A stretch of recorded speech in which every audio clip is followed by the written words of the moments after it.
Welcome back. Today I'm tackling an important question. Will I be okay with my money living solo as I age? Most of us are living on a fixed income.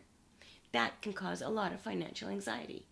So today I want to talk about small ways in which we can alleviate this anxiety. Studies have shown that the majority of seniors living alone are women. And while initially it's been difficult, most women found their lives were actually enriched. And that's just what I went through. Initially, I was riddled with fear and the worry and the wondering if I could make it alone. Fast forward till today, and although it was difficult, I have found my peace and a renewed joy for life. Some of you have been watching me as I came off my divorce and I dedicated myself to empowering women to navigate these life transitions and to find their true selves. Make sure that 10 years from now, you chose the life you want. You didn't settle for it. I thought about that sentence quite a bit, and that's why it's very important to be deliberate in what you do. While I can't tell you what to do, I strongly recommend that you work with a financial advisor. Most financial advisors work for free, and you will find it liberating, enlightening, and very empowering when you get a better handle on your financial situation, because there's also tax implications, and you want to take those into consideration. I will talk about some of the things that helped me find my financial stability. None of this is rocket science, and it helped me rebuild my life, and I fell in love with being single. I know some of you are struggling. I get that, and you're feeling discouraged. I've been there too. I understand that. But it's my hope that after watching this video, you will feel empowered. You will have a sense of renewed energy to keep pushing through the tough moments because it's so worth it. And besides, if I can do it, you can do it. We can overcome things that bring us down a path that we didn't want to go. We do that all the time. Just think of the birthing process. So let's dive in. What if it could be wonderful? That's busting the myth of lonely solo living. Living alone and being single has a stigma associated with it. It's lonely and it's miserable. No, it's not. But living alone does not mean lonely. It means there are endless possibilities of glorious freedom. If you can get over some of your fears, your future can be so bright. I can say this because after I moved on my own, I started getting surprised at my freedom. I didn't have to worry if I snored, if I stretched out on the bed, and I did what I wanted when I wanted. Living alone is not really lonely. It can be empowering because you are living life on your own terms. You engage in hobbies you love. You have the flexibility for your time. And you make decisions for your financial security. Free at last to be you. We have been conditioned to living life for others. The demands of raising a family, having a husband, making a home, it's taken over our lives, and we forgot what we wanted.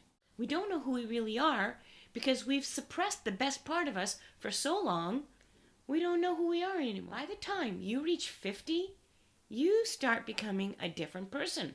Am I right? All of a sudden, it's inconvenient to others when you start to make yourself a priority. This requires us to create boundaries and to let others know what it is that we want and ask them to cooperate. In the previous video, I showed you how to find your authentic life. There's a download there for you too, so that you can choose your life, not settle for it. I'll include the link below. You and your money, something completely different.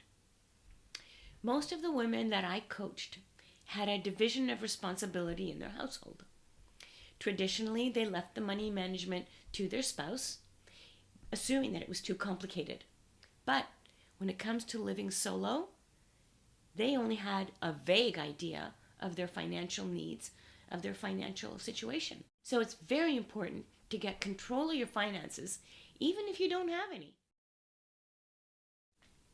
Tracking your expenses. Where is your money going? Expense tracking may sound tedious, boring, and oh my God, right? I know, but it's a game changer. When you see where your money is actually going, knowing where each dollar goes can alleviate most of the common financial anxieties that you have about living alone. Start with the current month and track all your expenses going backwards.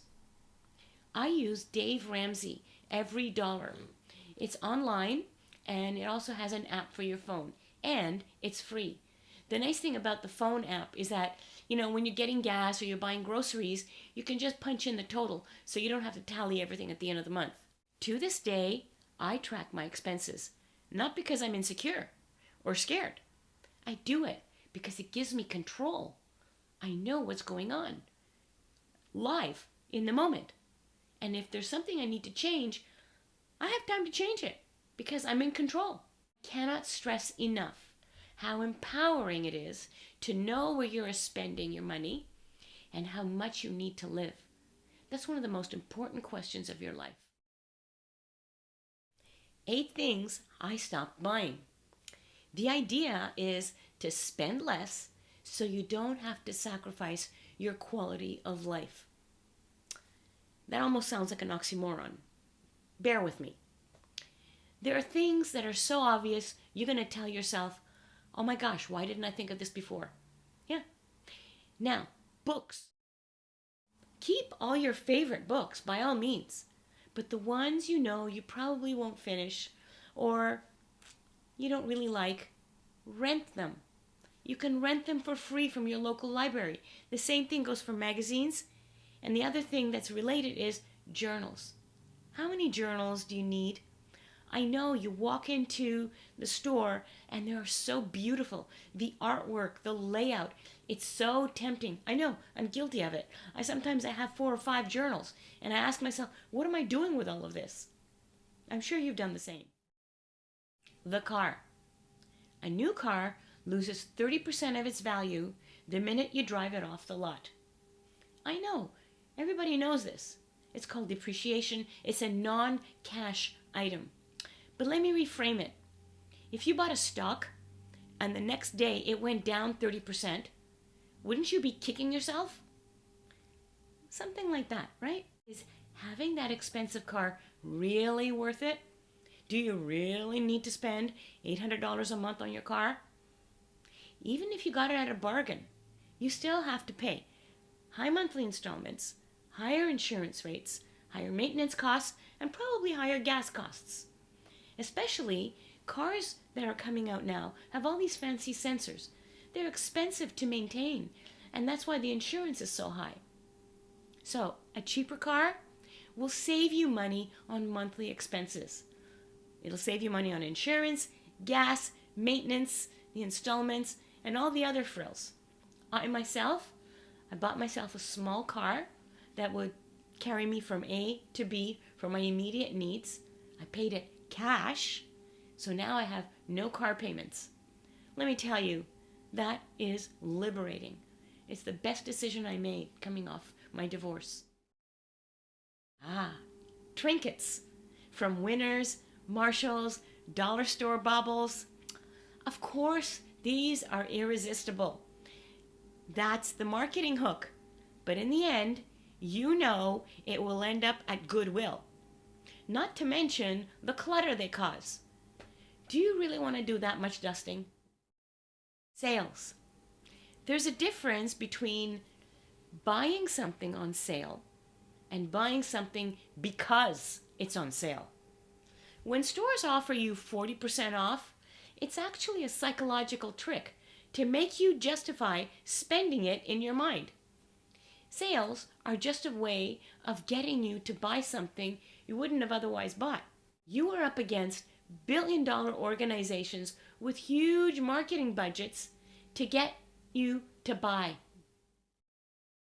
Subscriptions. Go to your iTunes account and look at the subscriptions you currently have. Delete the ones you don't actually use. You know, some of these are free trials, and we all like those free trials. But after 3 months, we forget about it, and guess what? It starts automatically renewing on your credit card, and you don't even get notified because you signed something and you checked the box. That's on you. So you can always cancel it. Go back and see how much money you're going to save. It's very surprising. Lifestyle changes. No one wants to hear this, but do you really need a $10 coffee every day? I'll leave it there for you to calculate how much more cash flow you would have each month if you only did this twice a month, spending $20 a month instead of $200. Big difference. Mani-pedi. I know these are fun, but again, how much money could you save if you did this yourself once a week or once a month? Not to mention the time it takes to get those things done. How else could you use this time? Perhaps you could join an art class or a Zumba class or get a part-time job at a coffee shop. Don't knock it. It's on my list of things to do. And you'll get free coffee. On the subject of hair, one thing I discovered during the pandemic, cutting my own hair. I found this girl on YouTube, 6 snips, and the result was great and even easier than I thought because she cut her hair with craft scissors. I was so amazed. I still do it to this day. I'll link the video down below. You'd be so surprised. And it's short. It's like a 7-minute video. The same with coloring your hair. I color my own hair. Pharmacy products are a lot less expensive than getting it done in a salon. Of course, for special occasions, I'm going to do the whole enchilada. But on the regular, I save that money. Being intentional about your spending on what truly brings you joy and security is how you get control of your life. I can't tell you enough how critical this piece is. By taking these small steps in tracking and aligning your spending with your priorities, you will have control of every aspect of your life. Control goes a long way to reduce your fears and financial anxieties. Having financial awareness supports your independence. Also, your ability to create a satisfying and fulfilling life at any age.